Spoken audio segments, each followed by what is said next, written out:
Dengan jeda ini, Wang Lin merasakan kekuatan di sekitarnya melemah. Wang Lin tidak ragu-ragu dan segera berteleportasi. Mata orang tua itu mengungkapkan cahaya misterius dan kemudian dia mengejar Wang Lin. Wang Lin menghela nafas meskipun dia telah memperbaiki gulungan itu untuk waktu yang sangat lama. Dia masih tidak tahu bagaimana menggunakannya. Sebelumnya dia benar-benar tidak punya cara lain untuk berurusan dengan orang tua itu yang memaksanya untuk mengambil gulungan untuk menggunakannya. Namun pria tua itu berhenti ketika dia melihat gulungan itu yang menyebabkan Wang Lin mengubah rencananya. Dia menggunakan jeda itu untuk melarikan diri dengan cepat. Terowongan ke lantai pertama diblokir, jadi hanya ada satu jalan lain yang tersisa. Meskipun juga sangat berbahaya, lebih baik daripada menunggu di sini untuk mati. Wang Lin mengayunkan pedang langit di udara. Keretakan spasial tiba-tiba muncul ketika pedang langit berayun melewatinya. Bagian dalamnya gelap gulita, seperti mulut pemakan manusia. Saat keretakan spasial muncul, ia mulai menyusut.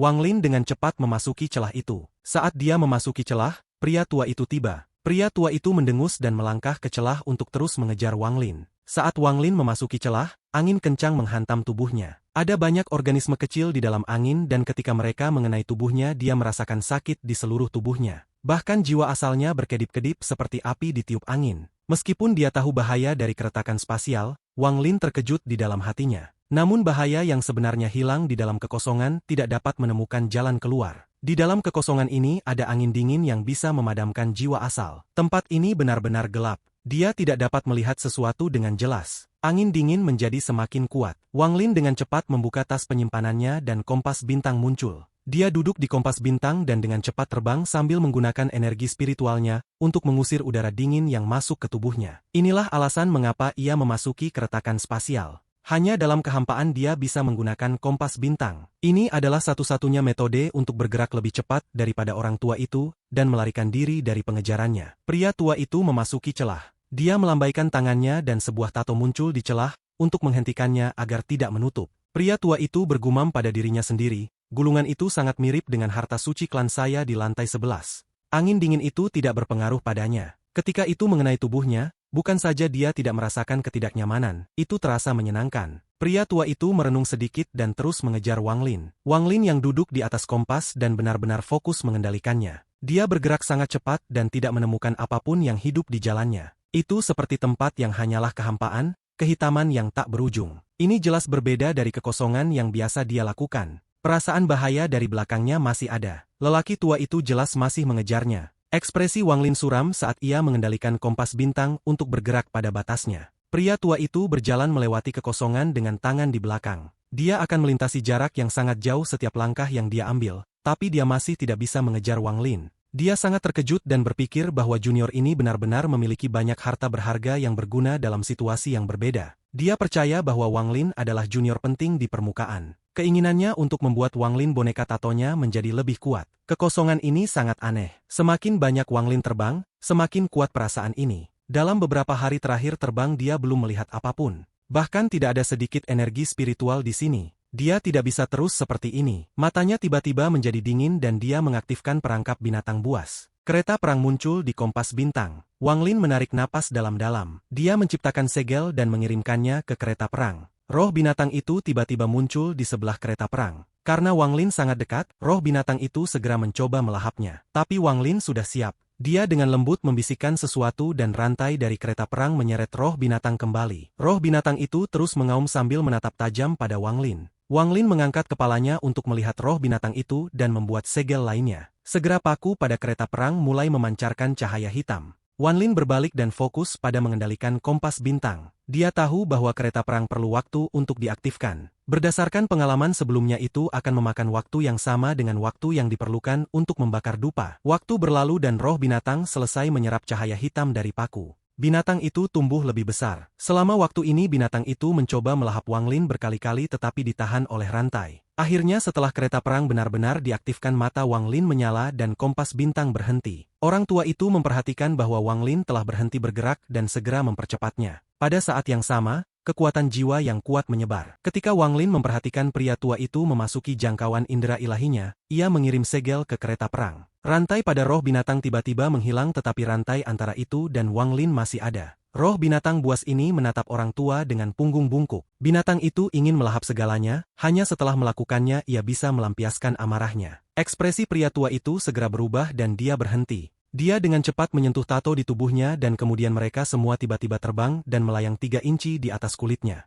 Pada saat ini roh binatang itu tiba. Itu menerjang ke pria tua itu dan mengeluarkan raungan. Tapi itu berhenti 3 inci dari orang tua itu. Yang menghentikannya adalah berbagai tato yang bersinar dengan liar. Tapi kereta perang pembantaian dewa sangat kuat, sehingga pria tua itu didorong mundur sejauh 1000 kaki. Mata pria tua itu menjadi merah saat dia berteriak. Tato bergerak dari 3 inci dari tubuhnya menjadi 5 inci. Roh binatang itu meraung sementara perlahan didorong mundur. Mata orang tua itu menjadi lebih merah karena dia akan mendorong roh binatang itu pergi. Namun Wang Lin mencibir. Dia mengambil pedang surgawi dan mengayunkan orang tua itu. Sementara dia masih hidup, aku menginginkan hidupnya. Wang Lin sangat terbiasa melakukan hal-hal semacam ini. Saat pedang terayun ke bawah, sinar cahaya hitam ditembakkan. Energi pedang tiba-tiba muncul di depan pria tua itu dan mendarat di tubuhnya. Pria tua itu teriak dan tato di sekitarnya tiba-tiba berhenti sebelum bergerak lebih dekat ke tubuhnya lagi. Dia melihat ke arah Wang Lin dan tanaman 7 daun segera muncul di dahinya. Saat tanaman muncul, tato di tubuhnya bergerak seperti orang gila. Niat membunuh memenuhi pria tua itu saat dia mengangkat tangannya dan menunjuk Wang Lin. Wang Lin segera merasakan energi dingin memasuki tubuhnya dan dengan cepat memasuki jiwa asalnya. Energi dingin berubah menjadi benih dan dengan cepat mulai tumbuh.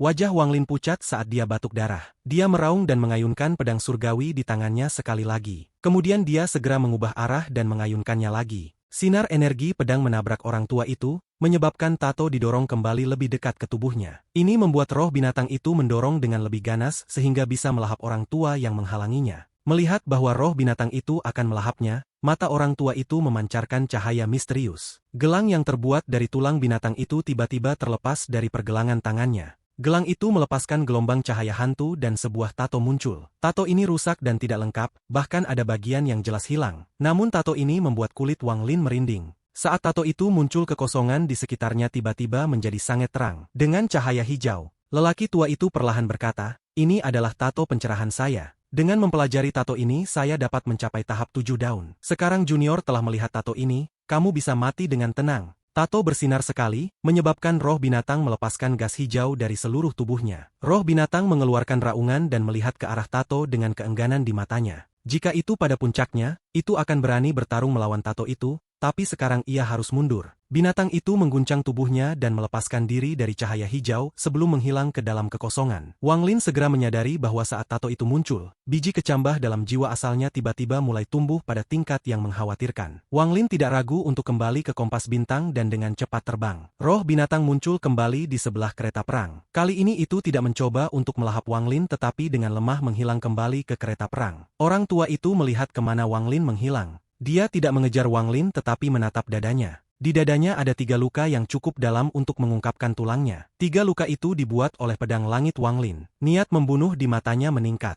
Dia mengambil napas dalam-dalam, membungkuk ke tato, dan tato itu secara bertahap menyusut dan kembali ke tubuhnya. Gelang tulang perlahan muncul kembali di pergelangan tangannya. Orang tua itu berdiri dan terus mengejar Wang Lin. Di kompas bintang, Wang Lin memejamkan mata. Di kepalanya ada tanaman yang perlahan-lahan merentangkan akarnya. Itu telah bergerak melewati wajahnya, ke lehernya, dan itu masih terus menyebar. Gelombang mengaum keluar dari mata Wang Lin. Dia langsung membuka matanya yang memiliki sedikit kegilaan, tetapi kemudian dengan cepat menutupnya dan menunjukkan ekspresi yang berjuang. Dia menghadapi rasa sakit yang luar biasa tetapi meskipun demikian, dia mampu membuat sebagian dari pikirannya cukup tenang untuk mengendalikan kompas bintang untuk melanjutkan pelariannya. Tanaman di dahi Wang Lin dengan cepat tumbuh dan menutupi tubuhnya. Bahkan ada garis hitam di punggung tangannya. Garis-garis hitam ini membentuk berbagai tato. Tato ini tampaknya telah berakar di dalam daging Wang Lin dan perlahan menyebar. Rasa sakit yang ditunjukkan Wang Lin di wajahnya meningkat. Dia membuka matanya dan membentuk segel. Setelah waktu yang lama, meskipun matanya masih merah menyala, ada sedikit kejelasan. Namun gambar tato akan muncul dan menghilang secara misterius di matanya. Tato ini terlalu kejam. Wang Lin sangat muram saat dia melihat garis-garis hitam di punggung tangannya. Tato itu sudah menutupi seluruh jiwa asalnya seperti jaring, menjebaknya. Tato yang muncul di kulitnya hanyalah cerminan dari apa yang terjadi pada jiwa asalnya. Tato ini sepertinya memiliki kehidupan. Saya hanya dapat sementara menekannya. Wang Lin merenung dan mengatur tubuhnya untuk membuat energi spiritualnya stabil. Dia kemudian menyentuh kereta perang. Itu berubah menjadi gelang dan mendarat di pergelangan tangannya. Setelah menggunakan batu roh kualitas terbaik untuk menetralkan pengisapan dari gelang, ia dengan dingin menatap kekosongan di belakangnya. Dia bisa merasakan bahwa lelaki tua itu masih mengejarnya dan semakin dekat. Jika bukan karena kecepatan kompas bintang berada di luar imajinasi orang tua itu, dia pasti sudah tertangkap. Wang Lin mengutuk, hantu tua sialan itu tidak menyerah. Wang Lin telah berlari selama lebih dari sebulan sekarang. Dia merasakan hal yang sama seperti yang dia lakukan ketika dia dikejar-kejar seperti buron pada saat masih pendirian pondasi. Jika bukan karena fakta bahwa dia memiliki berbagai hal yang dapat memulihkan energi spiritualnya, dia pasti sudah kelelahan dan ditangkap oleh orang tua itu. Namun tidak peduli berapa banyak pil yang dimilikinya, semuanya akan digunakan pada akhirnya. Ketika dia kehabisan hal-hal untuk memulihkan energi spiritualnya untuk mengoperasikan kompas bintang, maka satu-satunya hasil baginya adalah kematian. Dia hanya bisa lari. Semua hartanya tidak berguna melawan orang tua itu selain gulungan itu yang dia tidak tahu bagaimana menggunakannya. Karena lelaki tua itu tidak bisa mengejar ketertinggalan, ini berubah menjadi perang gesekan untuk melihat siapa yang bisa bertahan lebih lama. Mata Wang Lin menyala dan dia mengendalikan kompas bintang untuk terus terbang. Setelah memutuskan untuk pergi ke perang gesekan, Wang Lin mulai sangat berhati-hati dengan setiap pil yang diminumnya. Dia tidak ingin membuang energi spiritual dalam pil. Pria tua itu terus mengejar. Semakin dia mengejar, semakin dia terkejut bahwa junior sebelum dia bisa terus terbang dengan kecepatan ini sangat lama. Meskipun Wang Lin menggunakan beberapa jenis harta masih akan menggunakan energi spiritual. Seorang junior yang mampu mengendalikan harta selama ini sementara memiliki benih tato di dalam dirinya sangat jarang. Orang ini pastilah murid sekte besar di luar, mungkin bahkan murid Suzaku.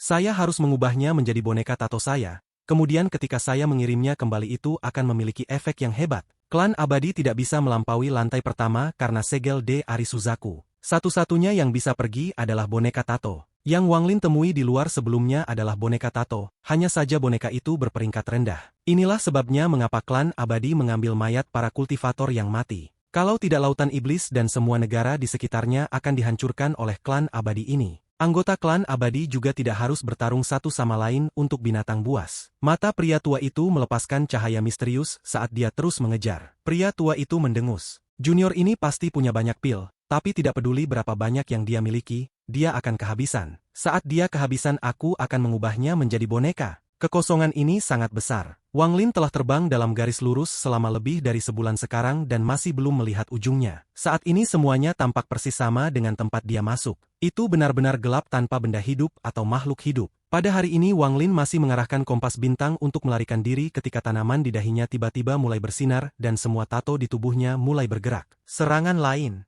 Wang Lin dengan cepat mulai melakukan banyak tugas. Satu bagian dari pikirannya diatur untuk terus mengendalikan kompas, dan yang lainnya untuk menekan kekuatan tato. Setelah waktu yang lama dia membuka matanya. Tato di matanya bahkan lebih jernih dari sebelumnya dan tangannya dipenuhi tato. Jika seorang kultivator ingin melihat Wang Lin sekarang, mereka akan berpikir dia adalah anggota klan abadi. Wajah Wang Lin suram saat dia menghela nafas. Dia bisa merasakan bahwa tato itu telah menggali jiwa asalnya dan mulai menyebar. Setelah seluruh jiwa asal ditutupi oleh tato, ia akan menjadi apa yang orang tua itu sebut sebagai boneka tato. Setelah dia memasuki makam abadi, dia melihat beberapa boneka tato. Mata mereka semua merah dan mereka mengeluarkan aura yang menindas. Mereka tidak terlihat seperti manusia atau hantu. Wang Lin merasa sangat pahit. Dia tahu bahwa jika pengejaran ini berlanjut, jiwa asalnya akan sepenuhnya ditutupi oleh tato sebelum dia menggunakan semua pilnya. Dia menyentuh tas penyimpanan. Di tasnya ada tas penyimpanan yang diberikan oleh ketua sesepuh mayat sekte. Namun dia bahkan tidak tahu di mana dia berada sekarang.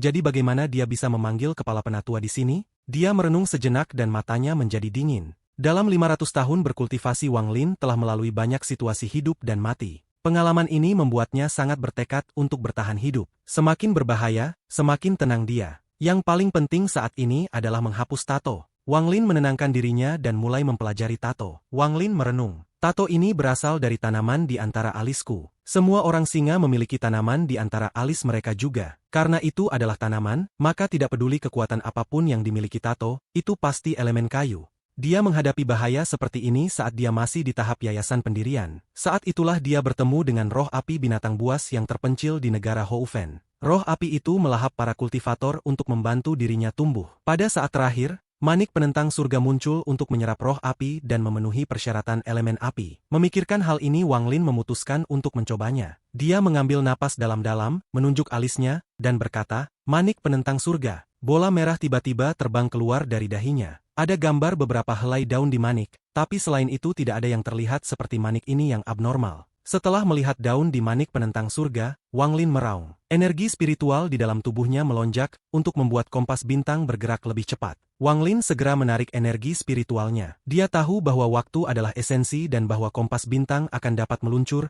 untuk sementara waktu tanpa energi spiritualnya. Meskipun saat ini akan sangat singkat, itu adalah satu-satunya pilihan Wang Lin. Setelah menarik energi spiritualnya, Wang Lin fokus pada jiwa asalnya dan memaksa tato menuju alisnya. Segera, tanaman iblis muncul di antara alisnya. Daunnya yang kecil tumbuh perlahan. Orang tua itu segera menyadari bahwa Wang Lin melambat. Dia mendengus dan mengejarnya. Garis hitam bergerak secara misterius di tubuh Wang Lin. Terkadang mereka akan menarik ke arah alisnya, dan kadang-kadang mereka akan memperluas lebih. Setiap kali tato bergerak tubuh Wang Lin akan bergetar dan ekspresi menyakitkan di wajahnya semakin kuat. Tumbuhan di antara alisnya menjadi lebih jelas. Satu daun terbuka dan daun kedua juga akan terbuka. Wang Lin tiba-tiba membuka matanya dan sedikit kejelasan yang tersembunyi di matanya perlahan menghilang. Dia meraung dan menatap manik penentang surga. Kejernihan matanya perlahan menghilang sebelum tiba-tiba kembali. Siklus ini berulang dan Wang Lin langsung basah kuyup. Dia bertaruh bahwa meskipun tanaman itu dibuat dari kekuatan tato, itu mengandung sedikit unsur kayu.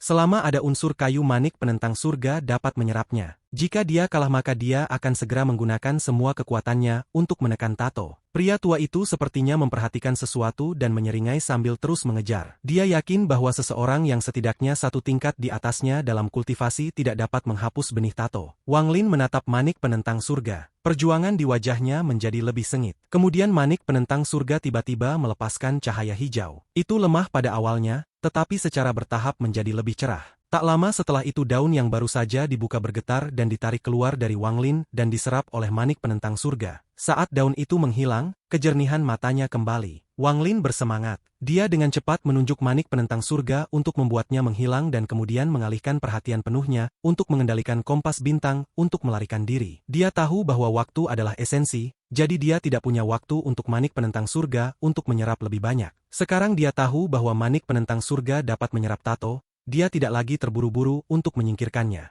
Jadi dia fokus untuk melarikan diri. Orang tua itu muncul tepat setelah Wang Lin menghilang. Wajahnya suram saat dia menatap ke kejauhan dengan alisnya terkunci. Mengapa junior ini memiliki begitu banyak harta yang kuat? Dia memiliki sesuatu yang dapat menghilangkan benih tato. Ketika tato daun itu diserap oleh manik penentang surga, lelaki tua itu mampu mendeteksi dan terkejut. Aku harus merubah orang ini menjadi boneka rajahku. Mata orang tua itu menjadi dingin lagi dan dia terus mengejar. Wang Lin sangat senang. Dia duduk di kompas, menyentuh dahinya, dan bergumam, saya tidak berharap untuk menemukan nasib baik dalam keadaan sulit ini. Unsur air, api dan bumi di manik penentang surga hampir lengkap. Masih tidak ada elemen logam sama sekali dan tetapi elemen kayu setengah lengkap. Saya bertanya-tanya apakah elemen kayu akan lengkap setelah menyerap tato di tubuh saya. Waktu perlahan berlalu. Perasaan waktu Wang Lin pada dasarnya tidak ada. Dia menghabiskan setiap saat berfokus pada mengendalikan kompas bintang untuk melarikan diri. Dia sudah menggunakan lebih dari setengah pil dalam tasnya. Hanya ada beberapa botol yang tersisa, tetapi bahaya di belakangnya masih belum hilang. Namun apa yang membuat Wang Lin merasa bersyukur adalah bahwa orang tua yang mengejarnya secara bertahap melambat.